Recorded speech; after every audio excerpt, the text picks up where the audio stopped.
Hello and welcome back. We're back to the top 10 breakout fantasy players countdown, and today we're looking at number 2, Noah Dobson.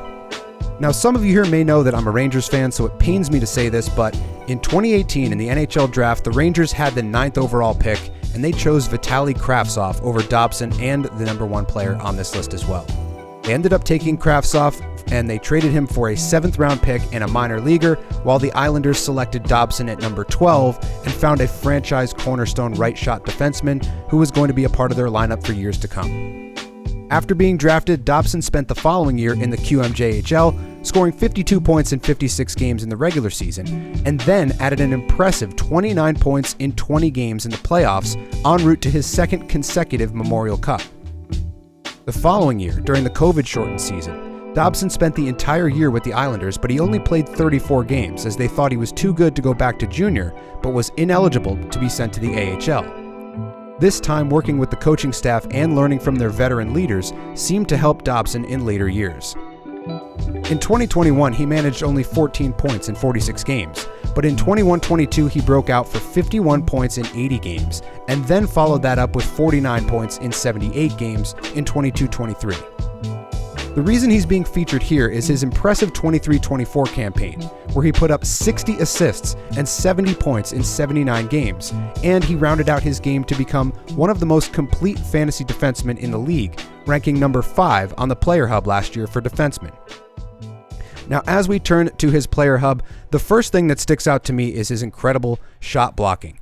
2.28 shot blocks per game, 97th percentile there, 180 cumulative on the year is incredible. That's something that you're going to want to have if you're in a categories league with the block shot category. And if you're in a points league that weights blocks as like a half a point or 0.75 or whatever you got any weighting for, this is a guy that's going to chip away and give you a base level of points every single game.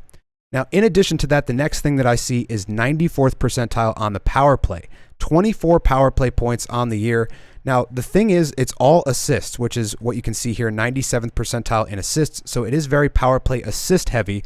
Only the 1 power play goal. So that is a detractor if you're in a league that weighs power play goals a little bit more than power play assists. But if you get waiting for power play assists, he's going to provide a lot of those. He's their cornerstone defenseman, the guy quarterbacking the power play, and it's going to be like that for a long time to come. He's very young, and he's still growing into his game. Now, in terms of still growing into his game, you can look at this 5-year trend and say this was the breakout year, from a 55 to a 78.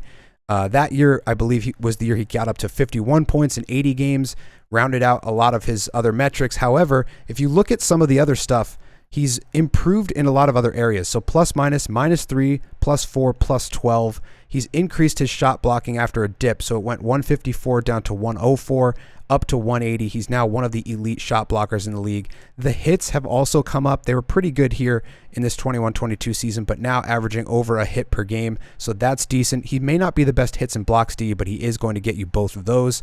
And then the power play numbers, 22 power play points that year, 24 this year. So that's been a staple for a couple of years now. And the thing that I would notice here about this value overdraft, it seems like he would be a little bit of an overdraft candidate because the fact that his average is based off of years that include these years where he's coming up.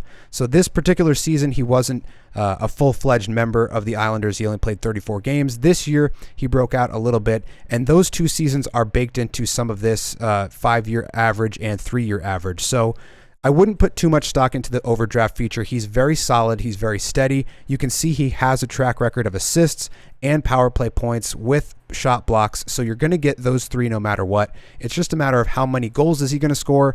He had 10 on the year this year, which is pretty respectable. He could potentially increase that as time goes on. 2.2 shots per game is not bad either. That's something that I look for in most of my players to try to increase that shot volume in a categories league or just give you a nice point floor if you're in a points league.